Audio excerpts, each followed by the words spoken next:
recipient has led a phenomenal life by any standards. The lessons and values he learned in his earliest years in and around York Street and the Limestone Road, I've no doubt, moulded and shaped the man with the golden flute, and gave him an extraordinary springboard and passport to share his great God-given talent with millions of us normal people all around the world. We are honoured to be in the same room this evening.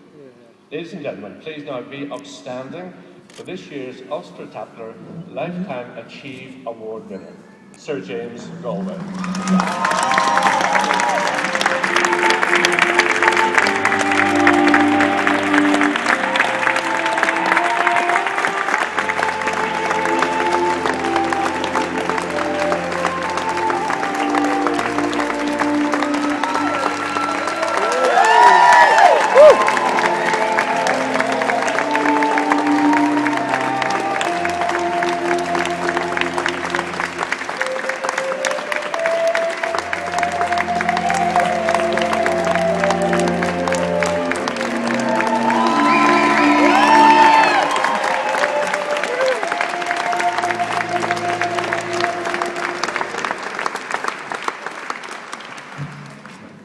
Ladies and gentlemen, I have to tell you this is such a great honour to be here tonight amongst the greatest talent of our country.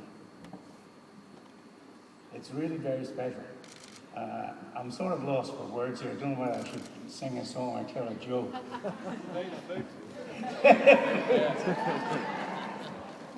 Well, I'll get round to that, but first of all, I have to tell you, growing up in Belfast was very, very special.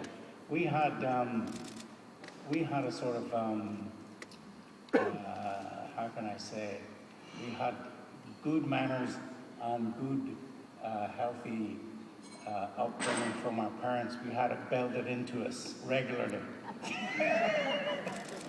And, very early on, I found that crime didn't pay because me and my mates, we used to go around, the shops used to have their goods out on the street, and we would go away and see if we could pinch a potato to make stew on the wreckage of it at the end of the street.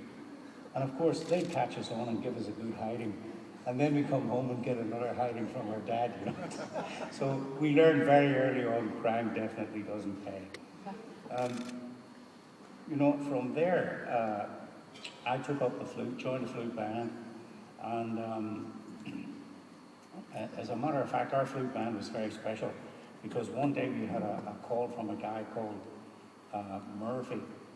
Kevin Murphy, and he wanted to join the band. So they said, "Oh, come on up to the band. It starts at 7 o'clock on Tuesday."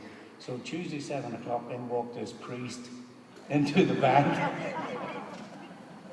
So they talked about it right there and then, and they decided, okay, he's in. So he brought all these kids from St. Malachy's, and then from one minute to the next, our band was half Catholic and half Protestant. But it didn't stop us walking to the 12th for the money. But just shortly after that, the British government decided to give scholarships for underprivileged kids. So, that was half the population of Belfast. So we all turned up in our bed. We even had a wash for this dude.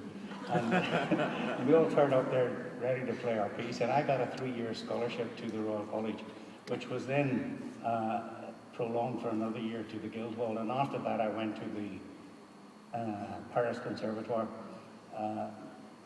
And during my time there, my first year, I came over to England, did an audition for the opera, and got the job of first flute. So this was when I was 21, so started my career off. So I really owe a lot, not only to our town, but to the people who were in it.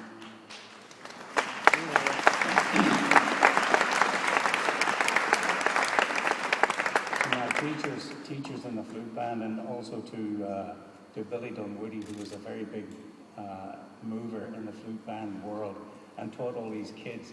And I don't know how he did it. He had such an influence on the kids. If they didn't do their homeworks, they couldn't come to the band. Told them things like this. But then I learned from Muriel Dawn, who was the wife of Douglas Dunn, who started up the youth orchestra, and that set me really on the way to London. And after that, I got a job in the Berlin Philharmonic eventually, and then I made a deal with RCA to make 4 records, and we made I made one record with Martha Argerich, who's a wonderful piano player, and we made a crossover record, and this crossover record made a gold disc in about 3 weeks. And that set off a crossover thing, you know, and I really feel that I actually had somewhere to cross over from, because I was a classical trained flute player, played in all these big orchestras, and suddenly I was playing all these funny little tunes and Annie song and stuff like this. And it has been a very interesting life, and I would like to thank everybody here for all the influence that I got from Belfast, and I would never have done this without it.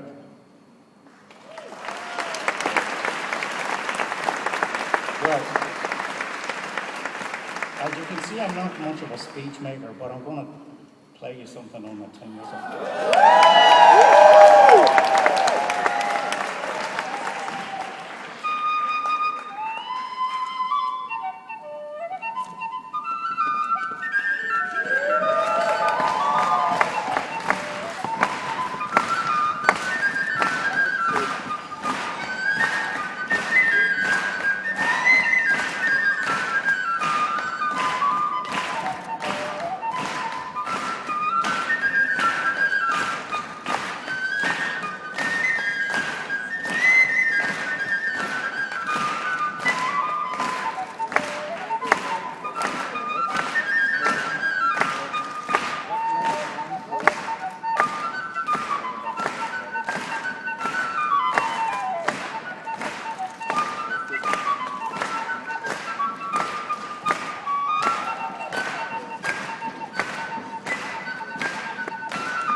Gentlemen, a massive round of applause for our lifetime achiever, Sir James Galway.